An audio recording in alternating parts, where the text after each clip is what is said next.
participants. You kidding? Yes, we've got 40 participants tonight. Welcome, everyone, to another meeting of the Clyde Sukeforth chapter of SABR. I am Bruce McClure, the chapter chair. We always hold our meetings in conjunction with the Gardner-Waterman chapter of SABR in Vermont. Dr. Clayton Fruiter, chair. Hey, where's Joe Ross? I'm here. What is your favorite entry in Today in Baseball history? Today we go back to 1957 when a name familiar to all of us, Casey Stengel. It seems on this date he was arrested because he was accused of cursing and kicking a newspaper photographer from the St. Petersburg Independent. Unfortunately, it was only an exhibition game, so it really didn't matter. He was released on bail, but it takes a while to make that kind of bail. He had to come up with $50 to get out. No case. Hey, tell us how to get the newsletter, would you please, Joe? We can get the newsletter by sending an email to J&E, that's Jande, Ross, at gmail.com, and I'll give you all the details. It's only $15.95, unless you're a SABR member, and then it's only $10. There you go. That's pretty good. If you're not on that, get a hold of Joe and get yourself enrolled today. Just for the record, we are up to the level of Jackie Robinson with 42 participants in here this evening. Where is my friend Megan Hanna? Megan. Are you here, Megan? I saw you earlier. Yes, I am. Sorry. Oh, there you are. Hello. How are you? I'm fine, thank you. How are you? I am terrific. It's always nice to have you. I would like to know how that newsletter is going. Do we need material? What's going on? Sure. It's looking great. The spring issue is coming along. So I'm actively looking for articles for the summer and fall issues. Anything you'd care to submit, personal essays, research articles, really anything you want. I don't want to put Mark Hoyle on the spot, but if you wanted to share some of your great collection with the newsletter, we would certainly love to have a sneak peek at that room that's so fascinating. But yes, we would be open to really any kind of content you would like to submit. We will read it. Fantastic. How do they submit it to you, Megan? You can send it to me via email. My address is mfuller, Fuller, Hanna, Hanna, at comcast.net. That's fantastic. Thank you very much for that. Mark Hoyle, it made mention of the fact that a couple of us should go down there and see his room. So I'm thinking Sukeforth chapter field trip down to Mark's house where we get to see all of that cool stuff. Yeah, I heard you mention it. That's why I thought, oh, maybe you should. It'd be great to have something in the newsletter. That would be awesome. That would be awesome. Mark, where are you, Mark? If you're listening, brother, well, you're on the hook. Megan's coming for you, my friend. Really, and if anybody, we'd love to hear about like some of your cool baseball articles or artifacts that you have, any autographs that are particularly meaningful to you. If you go to the ballpark, any ballpark, college, high school, semi-pro, minors, majors, if you go to any ball games this summer and you snap a picture, I mean, we certainly would include it in the newsletter. It'd be fun to find out where everybody's watching games this year. Yes, that's a great idea. If you have those pictures and snapshots, send them along. Let's celebrate this great game that we learn about each week.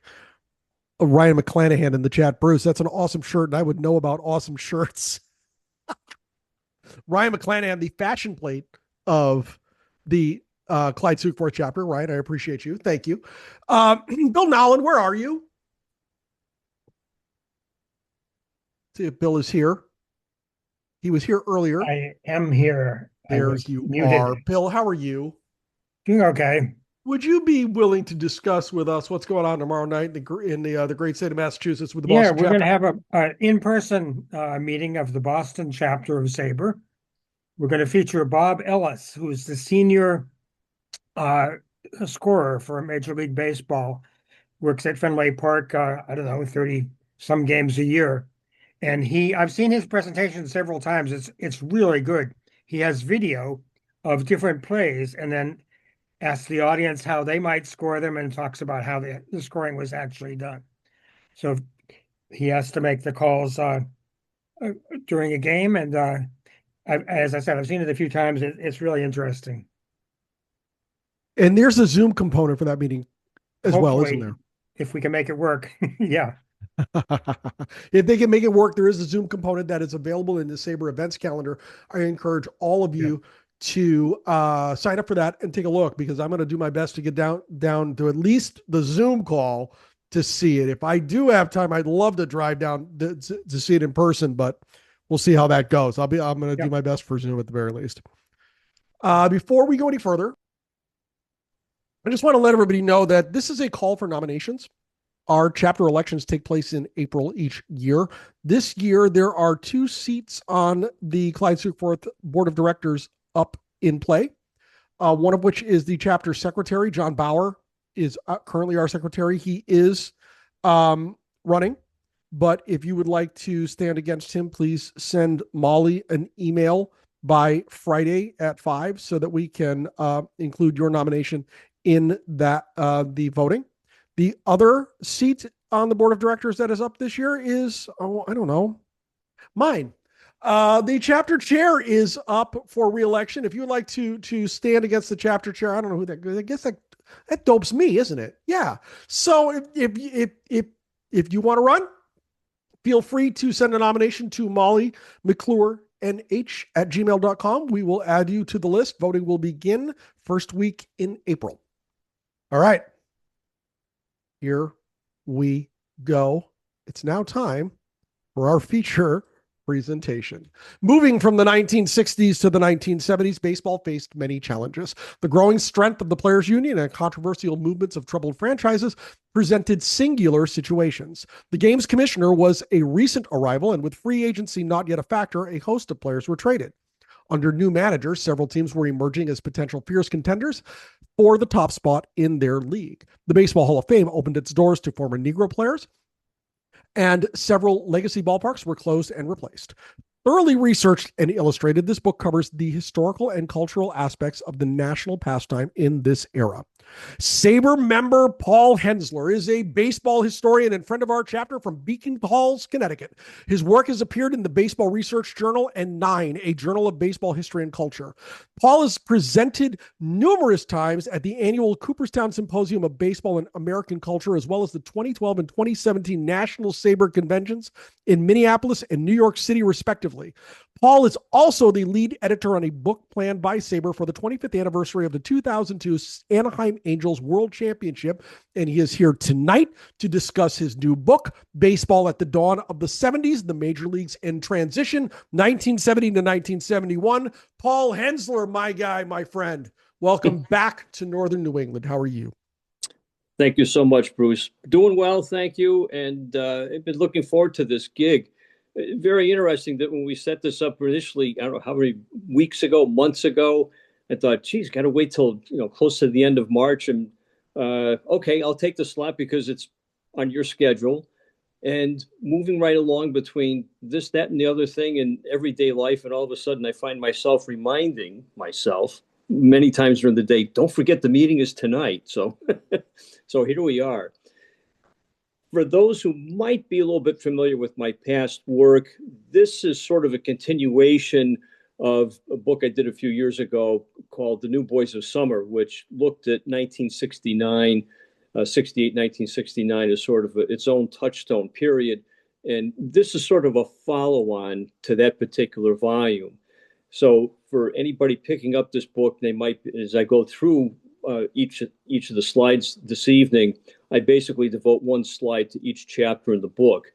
And one of the hazards of having written so much is that you're trying to keep your material relatively fresh from one project to another. So, for example, somebody might be looking at the chapter that I did on old ballparks here and think, gee, we had several brand new ballparks that came online 1970, 71. How come they're not in this book? Well, because that's been written about someplace else. So, again, I'll just hopefully forestall any criticism of why some things apparently were left out as opposed to other things that weren't included. But we'll move through each slide and give you an idea overview-wise of what each chapter is about. And the book has been out now since the end of November, so I guess this probably like 4 months now that the book has been on the market. And I do have a special promo code that I just learned from the publisher this afternoon. So for anybody so interested, you can get a 25% discount, and we'll get to that toward the end of the presentation. But thanks very much to Molly for handling the technical aspects of this. So I think now we can jump off to our first slide as we move toward the business of the game. And we can't talk about Major League Baseball in any way, shape, or form in a serious study without looking at the issues of the business of the game, the labor issues, the revenue that was changing, the salaries that were escalating, and of course, the big touchstone moment in 1969, we have the addition of 4 new expansion franchises, which necessitates the division of both leagues into 2 6-team divisions. What I found interesting, though, is proposed for 1971. You see the little graphic on the right-hand side there, that there was a proposal in the papers or in the commissioner's office with regard to a structural realignment to have 3 divisions. And quite interesting when you look at the way the setup is, that we do have sort of this mixing, if you will, of formerly traditional alignments, even as brief as they were from 1969 to 1970, that some thought was being given to doing some shifting around into a 3-division format with the wild card. And of course, the specter of the National Football League is kind of lurking in the background, because it was roughly at the same time that the NFL and the AFL, the old AFL, merged to become the new NFL with 2 different conferences, 13 teams each. We had the breakdown of 3 divisions and the introduction of a wild card, and something of that nature was also afoot in Major League Baseball. So with new Commissioner Bowie Kuhn trying to play catch up, if you will, we find that some of these aspects are going to draw more fans to the game in the face of competition from being faced from professional football. These things are certainly on the mind of Major League owners. And of course, the center picture there, Marvin Miller, the head of the Players Union, gaining increasing strength throughout the early part of the 1970s, and the formulation of the first collective bargaining agreement, the introduction of arbitration, a 3-member arbitration panel for settling the disputes, notably salary disputes. All this is starting to become further ingrained in the fabric of the game, that once Marvin Miller was named the director of the Players Association, his power just kept ratcheting up and ratcheting up. And this is all part of the strategy to win the Players Union over to his side, is becoming the official director of the Players Association, and just the ever-growing power that they had. That this is really the roots of when all this started to really take form. And the charts that I have on the side there, a little bit more ancillary, but just talking about the number of members through the MLBPA, and also the benefits that were paid. Per our friend Andy McHugh with one of my other books, he said, well, it's helpful to include a fever chart so that people can have an idea of how different, whether it's revenue stream or membership, what have you, to have a better indication of proving the growth of membership. Using these fever charts is quite interesting, and especially with the amount of the benefits paid. You see that lower chart, you can see how that increased very quickly throughout the years. And incidentally, a lot of the information with the financials that I was able to retrieve can be seen up at the Giamatti Center up at the Hall of Fame. A lot of this came from the papers of Bowie Kuhn. So as much as we tend to revile Bowie Kuhn, the donation of his papers, which included meetings, the meeting minutes from executive councils, all the material that he has preserved and donated to the Hall of Fame, is available for view by appointment. And I found it to be really an invaluable resource, not just for this book project, but for other projects that that I've been engaged in. And somewhat incongruously, but not necessarily from the financial business of the game, but just the protocol business of the game, if you will, I included Jim Bouton there because this becomes a thorn in Bowie Kuhn's side, much to the embarrassment of the baseball establishment, the staid baseball establishment that Ball 4 is published in the spring of 1970. And of course, this really, everybody on this meeting, I think, is familiar with the work of Bouton in Ball 4, that Bowie Kuhn calls Bouton on the carpet and demands a retraction, that he's not having any of this, that the things that Bouton has described in the book couldn't possibly be taking place, and he wants him to retract it. And of course, Bouton refuses.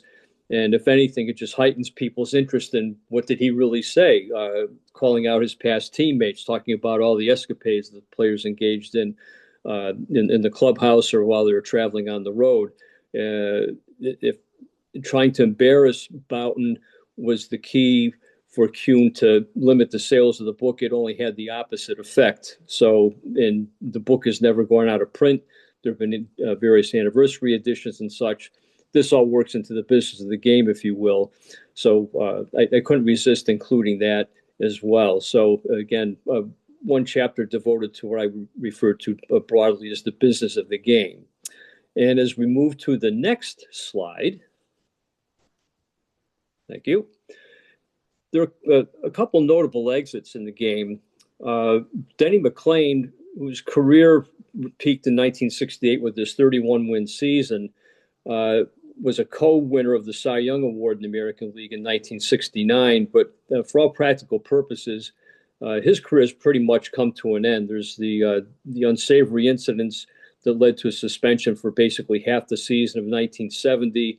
The troubles he got into with underworld figures. His career is really falling completely apart, to say nothing of his physical ailments that he went through. So he is definitely on his way out. A very sad season for him in 1971, where he was supposed to be sort of the main attraction for the Washington Senators, as was Curt Flood, who instigated the labor issue, the lawsuit against Major League Baseball, which he ultimately lost. But nonetheless, his lawsuit against baseball, challenging the reserve clause, is really one of those touchstone moments in Major League Baseball. He, too, played only part of the month of April of 1971 after sitting out the 1970 season fighting the reserve clause. But his skills had diminished far too much, and quickly found himself out of the game. But nonetheless, his legacy still lives on, thanks in part to his willingness to challenge the reserve clause. But these are the two most notable figures that I focused on with regard to big name players who are departing the game in this particular time frame. And incidentally, just stepping back to the cover of the book for a moment, I do reference 1970-71 as the time frame. As an author, I really try to stick to that time frame. I try to be as true as possible to that. But nonetheless, there's always a little bit of gray area before and after. But at any rate, I do look at the time frame as something to be a goal to try to stay as close to. So if we could move forward again, please. And one more. There we go. About this same time, we have a number of new managers who were coming into the game. And again, in the case of Billy Martin, managing Minnesota Twins for his first managerial job in 1969. Gil Hodges had been with the Washington Senators prior to that. Dick Williams, of course, with the Boston Red Sox, his first year was 1967. Earl Weaver comes on board in 1969 after spending a number of years in the minor league system with the Baltimore organization. And Sparky Anderson really is the only person that we see here that had a true major league debut in the time frame of the book. But again, these are the most important figures.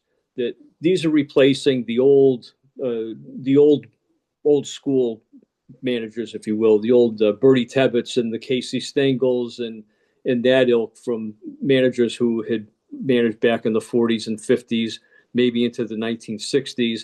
That this really is a new breed. I always I always tried to speculate what would happen if Gil Hodges not died of a heart attack.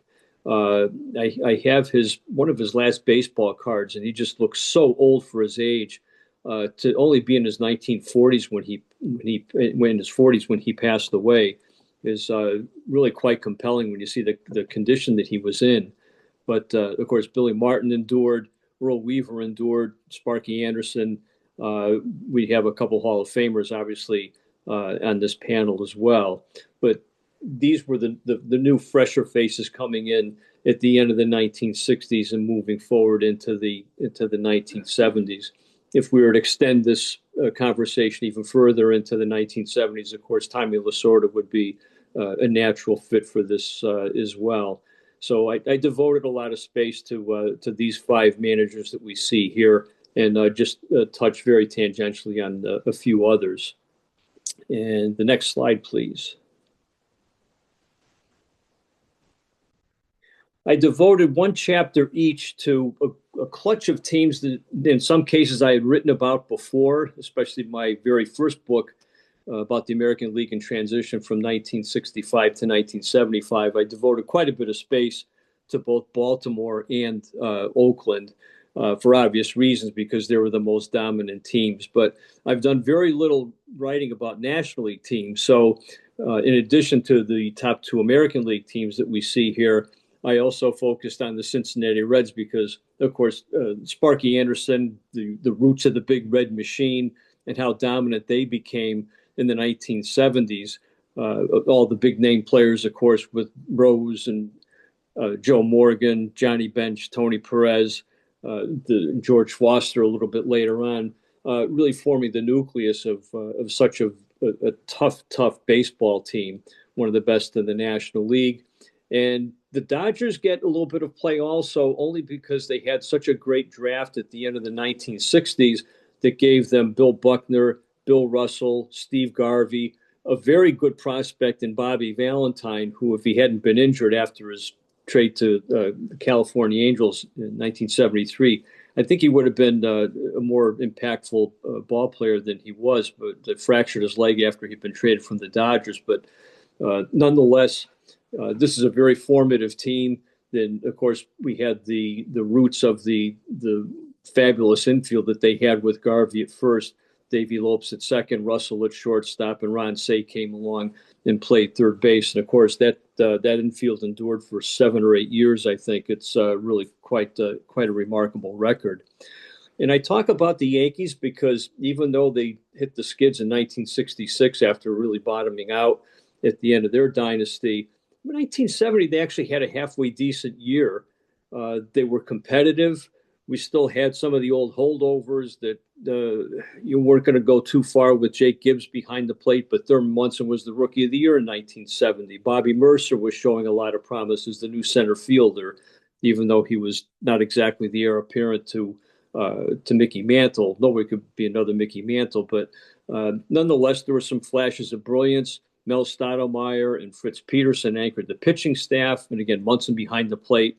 So they did have a little bit of life in them coming out of the doldrums of bottoming out in 1966. So they're on the upswing just before George Steinbrenner decides he's going to buy the team. And I do focus, I'm not sure if he's in one of the slides further on down, but I do devote a bit of space to the managing general partner, Mike Burke, native of Enfield, Connecticut, as I learned. And he does quite a bit to try to update the image of the franchise, even after they had been purchased from CBS in 1964. Corporate ownership, but Burke is the kind of guy who wants to be in touch with the fans.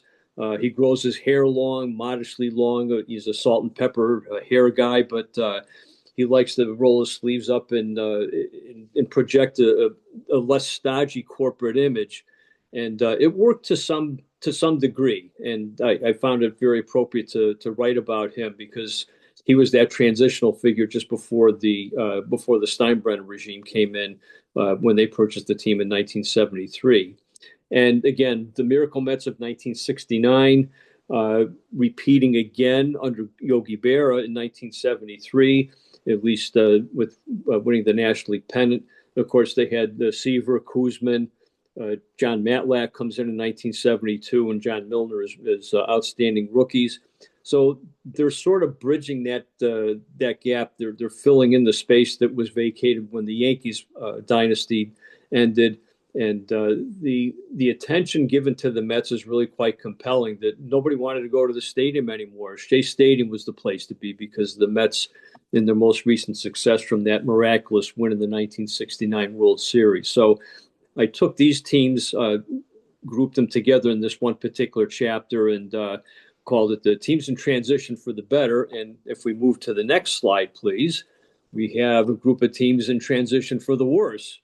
And these, of course, included the San Diego Padres, who I focus on because they just had, they stumbled out of the starting gate almost as badly as the Pilots. There were issues with finances that were shaky at best, and they had quite a litany that they developed for themselves.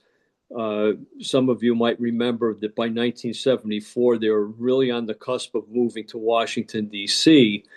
Things were so bad, but Ray Kroc came in as a benefactor of sorts and purchased the team and was able to keep them in San Diego. But they were very close to moving themselves. But of course, the most egregious example was the Seattle Pilots, that there was just no shortage of damning evidence with not only how poorly the team was organized, but the financial structure that was off the charts bad right from the get-go. They signed a dubious financial agreement with their concessionaire that I think even by opening day, they were practically giving away the store in order to remain financially viable. And by August of that year, and this paper is also in the Kuhn files up at the Hall of Fame, by August of 1969, very similar to the league structure that we saw a couple slides back, there is a paper indicating a reshuffling of the American League that already includes Milwaukee. August of 1969, a paper in the commissioner's files indicates not the Seattle Pilots, but just a team in Milwaukee. So there was already something afoot. Something was already in the works with regard to the transfer of this franchise. The idea of a stadium finally coming online to get rid of Sick's Stadium. The atmosphere in Seattle just wasn't conducive at that time. It was almost a last-ditch effort to try to convince the people of Seattle to vote for the referendum that would allow a stadium to be built. And instead of this overwhelming excitement about, wow, our city got a major league franchise, the reception is more like, oh, yeah, that's nice. We have a Major League Baseball team now. There just wasn't the enthusiasm involved with that. And part of the dialogue that I found up in the Kuhn papers is testimony that gave in a lawsuit after the fact, where the questioner taking Kuhn's deposition said, did you know that what they had spent to refurbish the stadium, this was a Sick's Stadium, was done in reliance upon an American League club being there and staying there until the new stadium was ready? And here the commissioner of baseball says, no, I would not know that. And the questioner again gives him another opportunity. He said, nobody told you that? And Kuhn says, no. And I found this just absolutely compelling, that this is not Bill Eckert. This is not William Eckert, the completely clueless commissioner whom Kuhn replaced. Bowie Kuhn worked in the National League offices for something like 13 years before he was named commissioner. He's familiar with some of the workings of Major League Baseball, certainly. An astute guy, a lawyer himself, and yet all the turmoil that was going on with the Pilots, and I came up with that particular gem in some of the testimony in the deposition that Kuhn gave. I think that was from 1971. I'd have to look back through the book to see exactly what year that came from, but nonetheless, I just found that absolutely compelling. And of course, the last team in transition for the worst was the Washington Senators. And I went into quite a bit of detail with regard to Bob Short, the owner of the Senators, who at the end of the day ended up buying the Senators for peanuts, something like $100 or $1,000 just for the sake of being able to do paperwork. Everything was done with smoke and mirrors with him taking over the team and not fulfilling the terms of his lease, which RFK Stadium, where the Senators played, was actually owned by the National Park Service. And I go into the details of who was supposed to be making sure that the lights were turned on. Every attempt to collect some sort of money from him pulled up short. It was just one horror show after another. So I was able to find quite a bit of information up at Cooperstown about that, and I included that in the narrative. So again, we have one chapter devoted to teams in transition who were on the rise, who would become formidable contenders throughout the early part and the later part of the 1970s. And we have three franchises that were on the rocks pretty much right from the beginning of the decade of the 1970s. And of course, the Padres persisted. They did eventually succeed. They finally made it to the World Series on their own, but at least they did have financial stability thanks to Ray Kroc and his McDonald's empire. And if we could move to the next slide, please.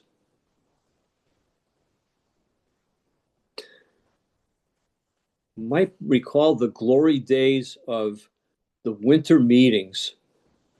And I just have vivid recollections of coming home and not being able to wait until the sports came on in that wonderful period in December when the winter meetings were taking place, and what big names got traded during the day when the meetings were going on. Of course, that's pretty much part of a bygone era. Thanks to free agency, the big trades really are no more, or very, very seldomly executed. But I looked at some of the major transactions in this 1970-71 time frame. Again, we had Don Clendenin arriving with the Mets in 1969, but the circumstances of him doing so are colored pretty much by the fact that he was supposed to be traded from the Expos to the Houston Astros, and there was no way that he was going to be playing baseball for Harry the Hat Walker. So he ended up with the Mets, a successful tenure, but what fomented the controversy was that Clendenin was going to quote-unquote retire, and then when the Mets sweetened the pot with a little bit of a better contract, this raised eyebrows because all of a sudden it opened the possibility that, well, if a player announces he's going to retire, then so much the better. But, if the team that he's going to decides to raise his salary, well, that's going to help a lot. So maybe I can unretire. So I found it fitting to give him some space, just as the same as I did likewise with Ken Harrelson, with similar circumstances with the Boston Red Sox in 1968-69, and he ended up getting traded to Cleveland with similar circumstances. Joe Morgan, traded at the end of 1971, goes to the Cincinnati Reds, and he became part of one of the most vital cogs of the Big Red Machine. Ends up winning the back-to-back National League MVP awards in 1975 and 76. Sam McDowell, one of the toughest pitchers in the American League through the 1960s. He's traded from Cleveland to San Francisco. The chronicle of his life is quite well done in the book that he co-wrote with Marty Gitlin, describing not just his life but his battles with alcohol. It's really quite an interesting story. And again, as a big name pitcher, I felt it very imperative to include him as well. And of course, Nolan Ryan being traded from the Mets to the California Angels is probably one of those great touchstone moments in trading history. Jim Fregosi going from the Angels to the Mets in exchange. A couple other players are thrown in, but those are the two principals. And of course, that really helped to put Nolan Ryan on the map with his blossoming strikeout totals and the 4 no-hitters that he threw as an Angel, and then just kept pitching up into the early 1990s. Wonderful Hall of Fame career. Next to him, we have Dick Allen, traded from Philadelphia to St. Louis. spent a year in St. Louis with the Cardinals, went to the Dodgers for a year, went to the White Sox, finally by 1972 when he won the American League Most Valuable Player Award, found his way back to Philadelphia for a couple of years, and then on to Oakland, where he was part of the uglier post-free agency, if you will, Oakland Athletics, playing first base with number 60 in Wampum, which was his old high school, for the name on the back of his jersey. The trading post also included Tony Conigliaro, was traded from the Red Sox to the California Angels in 1971.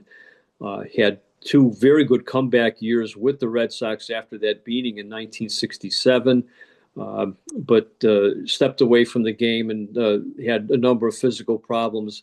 I addressed a little bit of this at a Cooperstown Symposium 2 or 3 years ago, that I would not be surprised if he was suffering the effects of what we think of in modern terms of post-traumatic stress disorder after having been injured in such a gruesome fashion.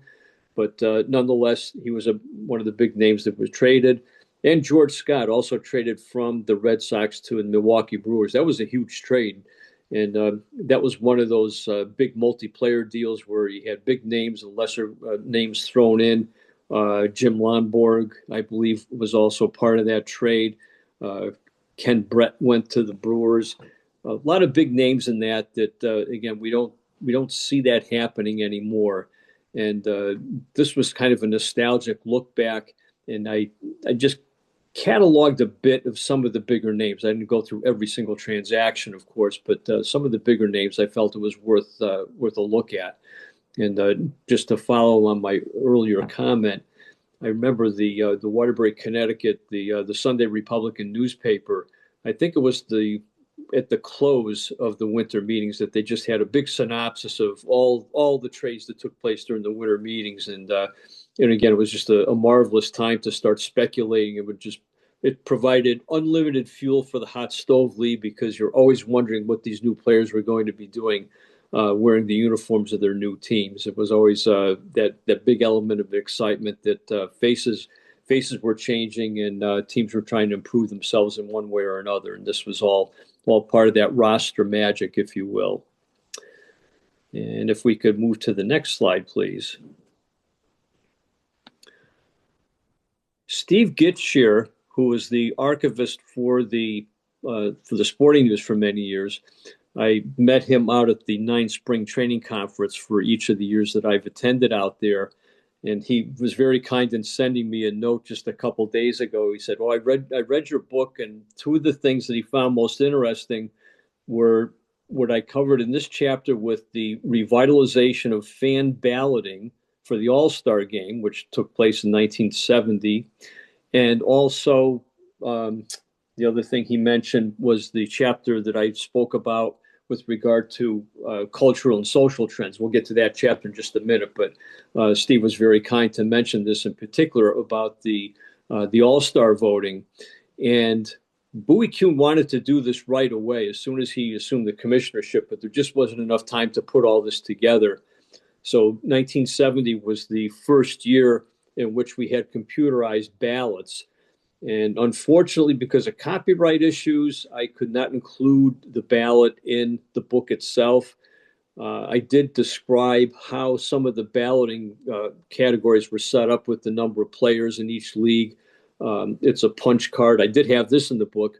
I had an old Hollerith card from my computer programming days that I took a photo of and included that. So you had an idea of what the card itself looked like and how it was used as a model to create the All-Star ballot. But for those of us of a certain age who actually punched these out years ago, of course, you had the little Chad that you had to poke out, and that became a special character that was read through a computer program that would tally all the results of individual players. Controversy ensued with this because the ballot was printed up basically in February around spring training, and nobody knew how some players were going to perform.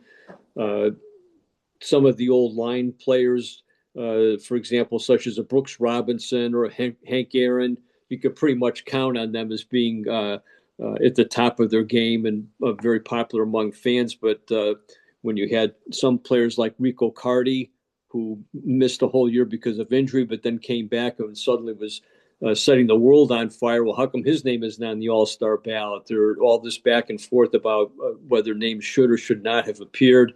And again, it was great fodder for debate among fans with regard to how the ballot would be set up, who would be included, the option for allowing write-in votes, that sort of thing. And of course, 1970 and 71 provided two really touchstone moments in the game. Of course, the extra inning affair in 1970, Riverfront Stadium in Cincinnati had really been just open for a few weeks, if not even just a few games. And of course, the crashing conclusion there, we have Pete Rose barreling into Ray Fosse to score the winning run of the 1970 game. 1971, the game moves to Detroit, and Reggie Jackson pinch hitting for Vita Blue, and I believe it was the bottom of the third inning, hits this titanic home run off of Doc Ellis that the ball hit the light tower over right field at Tiger Stadium. It was really one of those crowning moments. And with regard to honors, since we're talking about All-Stars and now Hall of Famers, we have the induction of Satchel Paige as the first former Negro League player in 1971. I include the picture of Ted Williams because upon giving his induction speech in 1966, he states the case that Negro League players should be allowed into the Hall of Fame. Controversy ensues not from the standpoint that Satchel Paige was elected, but the initial thought was that his plaque was going to be put in a special display, not part of the regular plaque gallery. And that just fomented an incredible amount of controversy. The decision was taken to include his plaque with the rest of the Hall of Famers. And of course, when you go to Cooperstown to the plaque gallery today, how many Hall of Famers do we have now? Something like 350, whatever, and counting, that they're all there together in one big room, and as it should be. So this was really the genesis of that, if you will, that Paige being the first Negro Leaguer, being admitted primarily for his work in the Negro Leagues, even though he did pitch in Major League Baseball, Cleveland Indians in 1948, and St. Louis Browns, and then for Charlie Finley for the Oakland A's in 1965. I think he had his swan song at a very advanced age. And if we could move to the next slide, please. This is what I was referring to, that in my earlier book, I talked about the construction of Riverfront Stadium, Three River Stadium, the newer ballparks, the cookie cutter stadiums. But in this case, I wanted to step back because in 1970, 71, we had the demise of Connie Mack Stadium, Crosley Field, and Forbes Field went by the wayside. So again, as a writer, as an historian, I just want to cover ground a little bit differently, touch on subjects that I had not looked at before. So Crosley Field down at the bottom, if you look closely, you can probably see a little bit of the terracing along the edge of the outer part of the outfield. That was one of its signature marks. Forbes Field, of course, with the Longines clock. That's in the top right-hand picture, in Connie Mack Stadium with that beautiful turret behind the home plate area. And again, it was really the end of an era. We thought that we were going to be so modernistic and futuristic with the cookie cutter stadiums. But I love the quote from Janet Marie Smith talking about how at the end, the multi-purpose stadiums became multi-purposeless stadiums because they didn't work for football, they didn't work for baseball. And of course now, in retrospect, I think we could say probably the Harry S. Truman complex in Kansas City probably is the only such venture that got it right from the beginning, that they said they're going to have a baseball stadium, and we're going to have a football stadium instead of trying to put the two of them together like Shea Stadium was, like DC Stadium, RFK Stadium was, Atlanta Fulton County Stadium, the Oakland Coliseum, et cetera, et cetera. Those have all fallen by the wayside now, and pretty much we have baseball-only stadiums and baseball-only ballparks that Not all of them were as lucky as Wrigley Field or as lucky as Fenway Park to have endured for as long as they have. Next slide, please. And now, of course, the other chapter. I'm sorry. What? My wife yelled up something. I think the women, UConn. They won. Oh, okay. Thank you. The UConn women just won, for those of you so interested. The other chapter that Steve Geitcher gave me high praise on was trends and currents, trends and current events. Of course, we're still embroiled in the Vietnam era, and we have the fallout from Kent State and also other campuses around the country that were in turmoil because not only the Kent State shootings, but also civil rights demonstrations. We have Commissioner Bowie Kuhn bringing on Monty Irvin as the first notable black office staff member who is going to help him with public relations. So this is a step forward. We have the women's movement in the late summer of 1970 is starting to gain some traction as well. So I cover that not necessarily from the standpoint from women gaining any kind of inroads into Major League Baseball, but just from the fact that this is all part of that era of civil rights, anti-war demonstrations. That this is the women's movement was also beginning to take root. Also, is an offshoot, if you will, of the feminine mystique in Betty Friedan's Touchstone book back from the 1950s. We have the transition of fashion. There we have the picture of Vita Blue in 1971 with what the A's had been wearing, the tank top uniforms, still had the white shoes, of course, but they switched to polyester uniforms to get away from the cotton and the tank top. So now we have a team making a new fashion statement with regard to multiple jerseys, and polyester is really starting to become its own fashion statement, for better or worse, of course. Doc Ellis in the top right hand, we have him throwing his no-hitter supposedly under the influence of LSD, and not included here, but a photograph that I used of him at a Cooperstown Symposium presentation just a year or two ago. The famous incident where he was on the field in Wrigley Field, I believe it was, with his hair in curlers. And of course, this rankled the baseball establishment no end because this is not something that you were supposed to be doing. And Doc Ellis was saying, well, people are just out here and practicing, t-shirt, shorts, or whatever. So who cares how I'm dressed? And obviously, again, the state commissioner in some way ruffling the conservative feathers of established Major League Baseball was not sitting well with the commissioner, just the same as Ball Ford didn't either. And two logos, the modernization of the California Angels logo I picked on in particular, that the transition, the complicated logo you see on the left-hand side with the angel wings and the infield diamond and such, that was the logo that they used up until 1970. And the other logo that they transitioned to with the outline of the state with the little halo and the lowercase angels written across the state itself. That was a modernization. That was a little bit more streamlined look.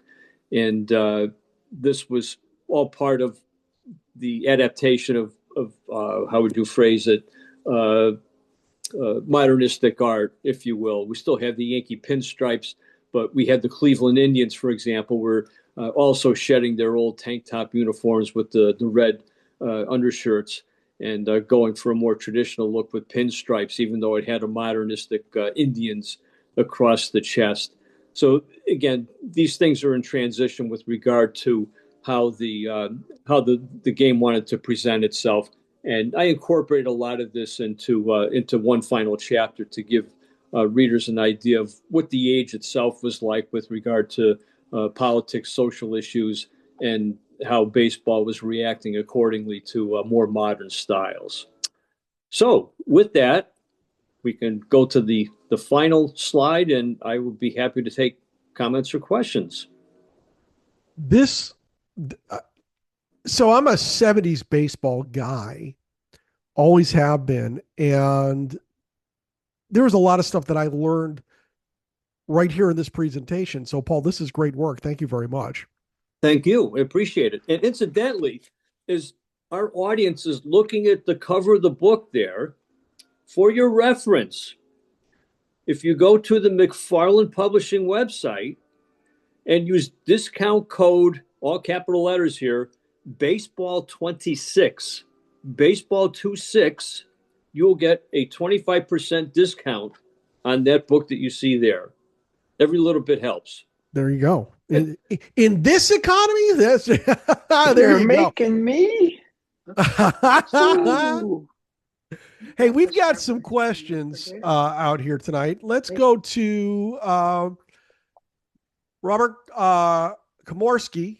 He was first with his I'll hand. put it If at you the have a table question here. tonight for Okay. our presenter, Paul Hensler, go down to the bottom of the screen and hit the react button. There is another button marked raise hand.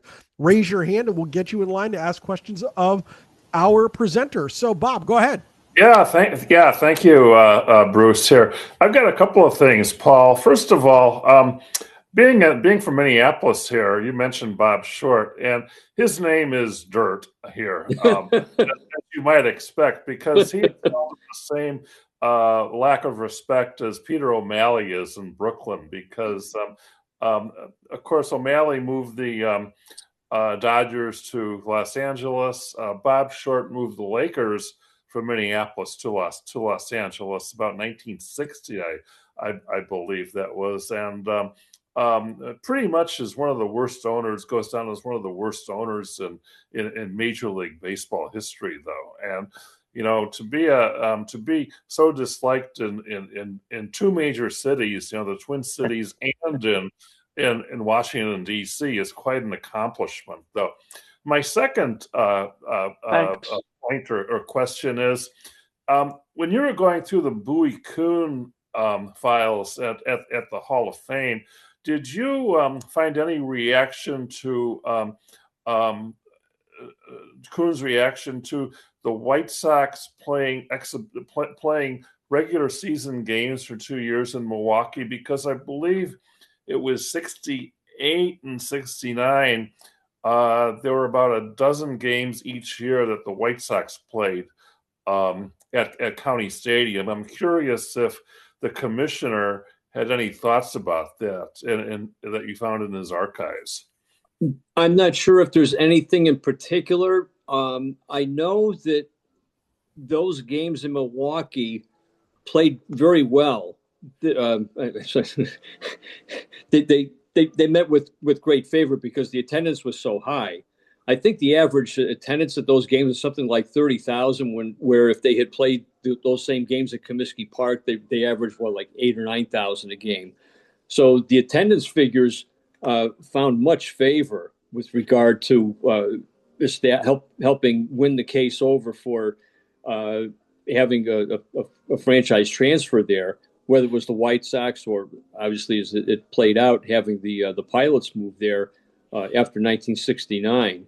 So Milwaukee seemed to be ready to welcome Major League Baseball again. And again, they hit the upswing with that big trade with the Red Sox that brought in some good personnel to help establish themselves, like George Scott, like Kent Brett and Jim Lomborg, that they were able to get a better footing. And of course, Robin Yount by 1975 helped to establish the team even more. So whether anything specifically in the Kuhn papers, I'm just trying to think very quickly off the top of my head.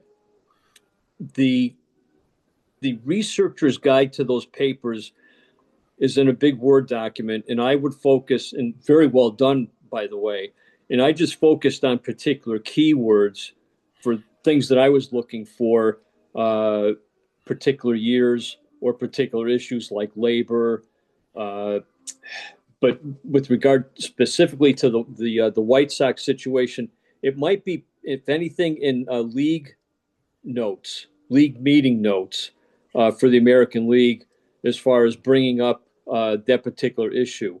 My guess is that there probably is something in there, but not anything that I was looking for in particular myself. The other thing too about that whole Milwaukee situation at that time is that what people fail to remember, is that the Milwaukee Braves were only played at County Stadium for 13 years. So even in 1970, County Stadium was a new stadium. It was a gently used stadium, so to speak. Though as a baseball only stadium, sure, the Packers played a few games there every year, though, but it was still in very good shape, though. Right. To step back to Bob Short, I'm exactly at the point in the book where I've written all that up, and it's a fair number of pages, but I'm just trying to find a quick passage that kind of sums it up very quickly. I have an extended quote here. It was recognized that the critical inquiry was in which of the two cities would the presence of an American League club best protect and advance the interest of the league without regard to Mr. Short's personal interest. Viewed from this point of view, it was observed that Dallas-Fort Worth had the potential of providing two new cities to support a single club, while the Washington-Baltimore area has been marginal or less as the location for two clubs. I remember the controversy with that, where the Orioles were offered half the games in Washington, and they declined the opportunity to do so. And again, that's just one aspect of what I found. There's a fair amount of information in the Kuhn papers about the Washington transfer. That much I know. I had been into that, and also the tales of several potential suitors who were intended to be new owners that would leave the franchise in Washington, leave the Senators in Washington, that at the end of the day, they end up saying, sorry, I really don't have all the money that I claimed to. And so it was just, all these deals just kept falling apart. I think one of those final meetings took place in Boston, that this was going to be sort of the make or break event, that this meeting was going to determine an ultimate purchaser for the Senators, and that fell apart the last minute. And then Short was off to Dallas-Fort Worth shortly thereafter. Yeah, thank you. It sounds like a great book. I was in college during that time and went to an awful lot of games in Chicago, and I still remember. I still remember a lot of that stuff like it was yesterday. But thank you. Sure. Next up is Craig Gerritsen, the editor of the 11th Street Eagle, the Elysian Fields newsletter. That is a fine publication. Craig, what's going on, man? Hey, as a fellow Green Bay fan, I wanted to say go Pack Go. Oh, thank you. There's a great story in October, man, about Mike Burke. Roger Kahn is interviewing him, and Roger Kahn has discovered that Mike Burke won a Navy commendation and all this other stuff, and is asking him about what he did in the war. And Mike Burke is telling these horrifying stories about parachuting behind enemy lines and his men getting captured by the Gestapo and all this horrible stuff. And Roger Kahn is listening and with rapt attention, and behind him is the Yankee game is on the TV, and Lindy McDaniel gives up a hit, and Mike Burke shakes his head and says rough business, and Roger Kahn says the war, and he goes no, the game. But I was wondering if you have anything about Alex Johnson, who was the 1970 batting champion and is almost entirely forgotten today.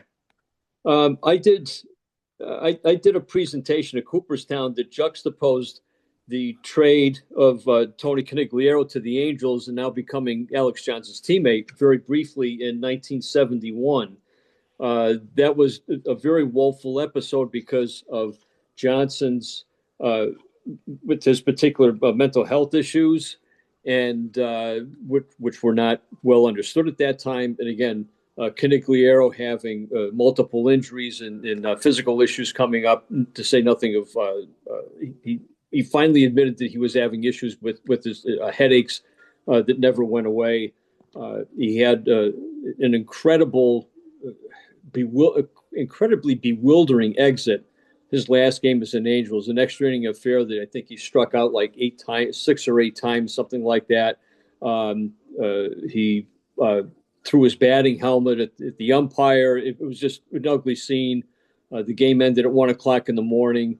I believe he called a press conference at something like 4 o'clock in the morning and said, "I'm quitting the game. I'm going back to Boston." And he just walked away from the game at that point. And it's really sad circumstances given what he had gone through, especially seemingly successfully recovering from the beating, because he did have 2 good seasons in 1969, 1970, won Sporting News Comeback Player of the Year. And the Red Sox traded him because they thought they had some good value, that they could get something of value for him. And but out in California, it just never panned out. Looking very quickly at my index here, I have about at least 2 solid pages devoted to that particular episode. And I'm just thumbing through very quickly here. This was in the trade section that I talked about this. And of course, he was suspended because Alex Johnson was suspended numerous times for failing to hustle. And Sports Illustrated did a cover story of him that was published. Talk about ridiculous timing. That SI article was published, I think, just on the cusp of when he was suspended. And Johnson later claimed that the suspension should have been related to a disability, right, not related to misbehavior, if you will, that it should have been a disability call. And it was just one of those very unfortunate episodes that in its own way paralleled what Conigliere was going through. There's more of a physical, mental issue more so than a lack of discipline or an attitude problem. And you might recall that, I believe it was in Marvin Miller's book, The New Kind of Business, that Alex Johnson was keeping notes in similar fashion to what Jim Bouton was doing on cocktail napkins. And he was just chronicling every slight and in documenting all these things that were happening to him. And he took them to Marvin Miller, and it went before the commissioner, saying, this is a mental health issue. This is a disability issue. This is not attitude. I don't like management kind of a thing, where I'm trying to be disruptive. It was just one of those things that was not well understood at that time. Yeah, he really seemed like he was like just one of these guys who, if he had been able to handle his mental health issues, that he would have been a great player. But he was constantly kind of tormented by this, just different thing. Like everybody was out to get him and all this other stuff. And yes, he really could have been a great player if he had not been subjected to that. But he was a fearsome hitter. In the course of researching the paper that I presented, there were times he took batting practice off a machine. He stood like 10 feet in front of home plate. Yeah.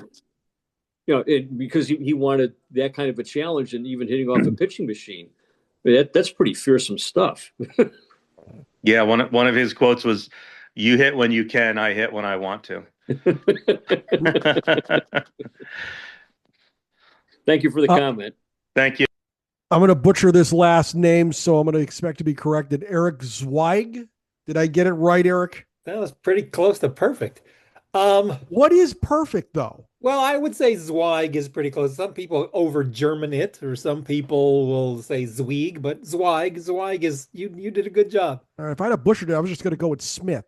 So, Eric's up. Go. I just had a quick, simple kind of question. In that very first graphic you had the proposal for the 3 divisions. Was there a playoff format proposed with that? Were there going to be wild card teams? There was going to be a wild card. Yeah. It really didn't go much beyond the proposal stage for how they were going to line up all the teams. 3 divisions in each league, 4 teams each. There's your 24 teams. But it was basically just in the thought process, but it would have to have involved a wild card. And I'm always thinking of this particular time in sports that the NFL really, really starting to get ingrained in the sports fans' mind that football is overtaking baseball, is the more popular sport.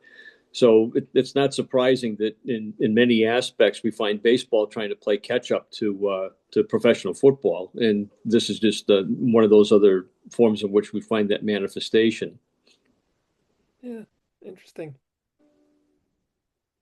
Next up is the fashion plate of the Clyde Sukeforth chapter. Ryan McClanahan's here. Ryan, what's going on, man? I can't wait to get my hands on this book. This sounds awesome. Thank you. Yeah. So I guess I have maybe a small question here, but kind of going over the Curt Flood case, as I often do. Bowie Kane, did he have any concerns about losing that case in 1971? There probably wasn't any chance that they were going to lose it. What didn't help Flood's case at all was his employment of Arthur Goldberg was his attorney to argue before the Supreme Court. And Goldberg himself had been a former justice. And very unfortunately, he didn't do his homework. He thought that he was just going to step before his former colleagues in the Supreme Court, argue this case, and it was going to be off to the races, that it was going to be more cut and dry than it was. And Goldberg just got simple factual things wrong and embarrassed himself completely. So obviously it doesn't put a strong case for letting Flood have his true day in court. I think there was too much precedent involved with regard to the reserve clause going to maintain its particular status and always be entrenched. But this becomes a stepping stone in its own way, because it helps Marvin Miller to formulate how he can better attack this going further on down the road.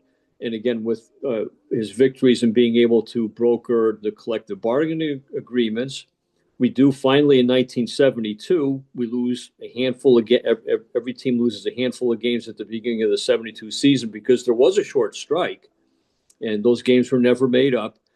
It was the first time an in-season action took place in Major League Baseball that cost playing time.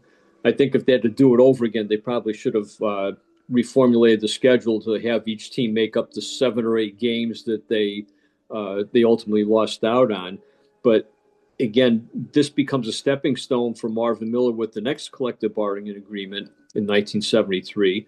We have the players, the lockout of spring in 1976, which I remember just about the time that Bill Veeck was buying the White Sox for the second time.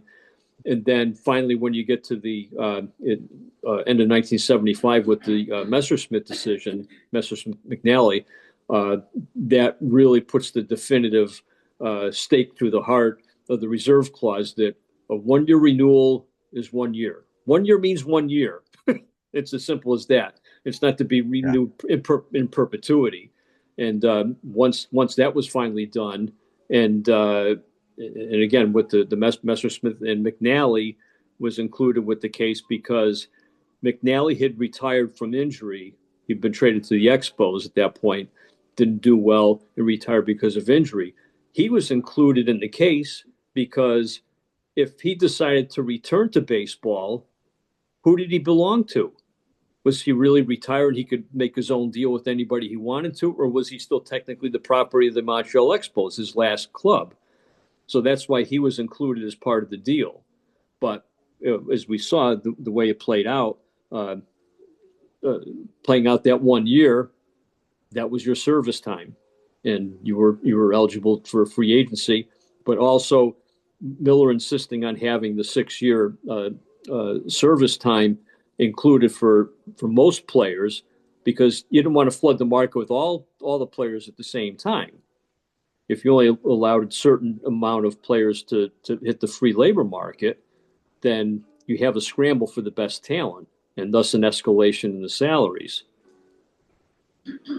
So Miller, Miller planned this out very meticulously and knew what he was doing. And he was always a step ahead of Bowie Kuhn with regard to all these things.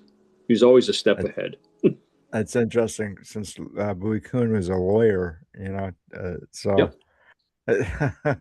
And Marvin Miller, This is one of those little factoids that people seem to forget or not even know that Marvin Miller was not a lawyer. He was an economist. Mm-hmm. Yeah. That's right. Last one tonight. Well, no, we got a couple more tonight. Steve Isaacson is here. Steve, how you doing? Fine, Bruce. Good to see you. Paul, You interesting. Paul, in the social activism portion of your book, early 70s was probably the pinnacle of the percentage of black ball players, around 20%. Last year was 6%.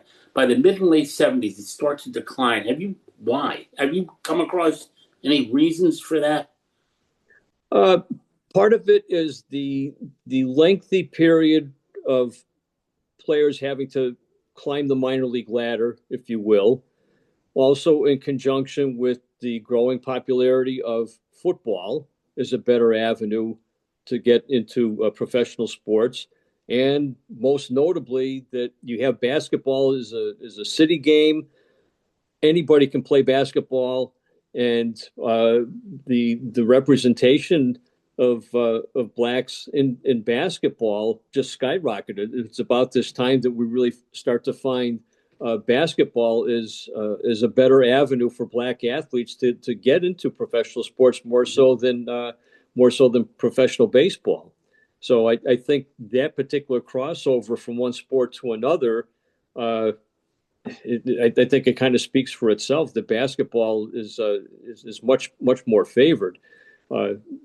We have to have at least maybe 12 guys to go play even a sandlot baseball game to kind of fill out enough positions or whatever.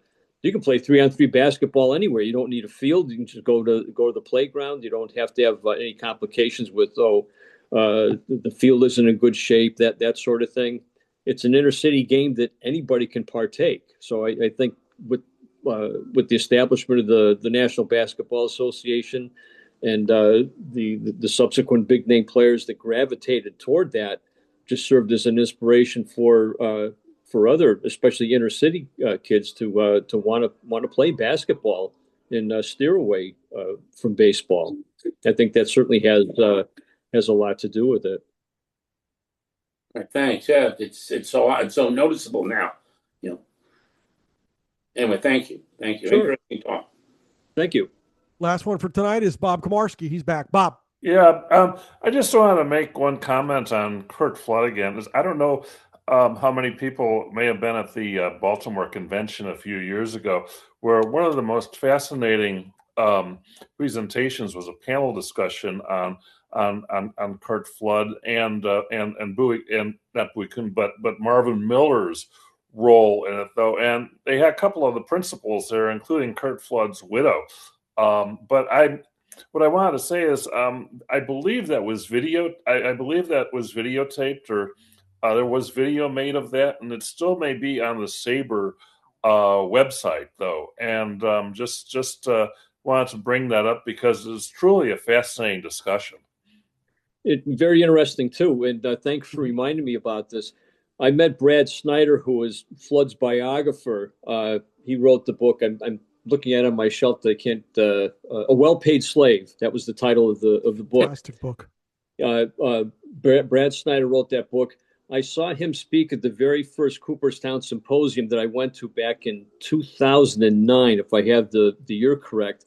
And I did not know that Brad was going to be in Baltimore back in 2022. And so I chatted with him a little bit because I said, gee, if I knew you were going to be here, I would have brought a copy of your books to sign it for me. So, but he was terrific. I remember corresponding with him through email with a couple of questions I had when I was even writing my first book. And he was very kind to reply to a few questions that I had. Very capable researcher. I think he's a law professor that was at University of Wisconsin. I think he's at Georgetown. Yeah, he did change to Georgetown. You're correct on that. But yeah, great guy, and it was a terrific book, A Well-Paid Slave, about Curt Flood and his battle with the legal system. Yeah, but that if it's available, I urge people to go seek it out, though, because it certainly filled in a lot of the background story for me, and especially the role that Marvin Miller played in laying the groundwork for that. Yeah. And thanks for the reminder, because, yeah, you're right. Curt Flood's widow was there. I remember seeing her there. Oh man, this has been good stuff. I'll tell you. Woo. This is a good one, man. Hey, Paul, tell us how to get the book. I would go to either Amazon, of course, is the easy default. And again, if the cover is showing here, I would jump to the McFarland website. You can price compare, but I just got an email today that their discount code, you get 25% off if you use promo code baseball26. Baseball 26 is the promotional discount code that's supposed to give you 25% off, according to the email that they sent me this afternoon. There you go. Terrific I stuff. hope it Hey, works. you know, if it doesn't work, don't go after Paul. He didn't do this. I just try to help you out here, Paul. All right, let's do this again next week, March 30th, with our friend and chapter member Michael Caine and his presentation, Babe Ruth, Gentleman Farmer. The sign-up link is available in the chapter meeting booklet and at the SABR events calendar. And finally, if you're a baseball fan watching on YouTube and you like what you see, please like this video and subscribe to our channel to be alerted to each of our weekly uploads. And if you are not yet a member, why not? Please join the Society for American Baseball Research, the premier baseball community, offering an amazing baseball buffet of options to explore your fandom. SABR boasts more than 35 different research committees, over 80 regional chapters, and innumerable opportunities to connect with baseball minds across the world, just like Paul Hensler. For more information, go to SABR.org today. Paul Hensler, you're extraordinary. Thank you very much for doing this. I really appreciate you. Thank you so much for the opportunity, Bruce, and thanks to our audience who tuned in tonight. Thank you, everybody. This has been fantastic stuff. All right, everybody, opening night's Wednesday. Enjoy it. Baseball is here. Have a good night, folks. See you next week. Thank you.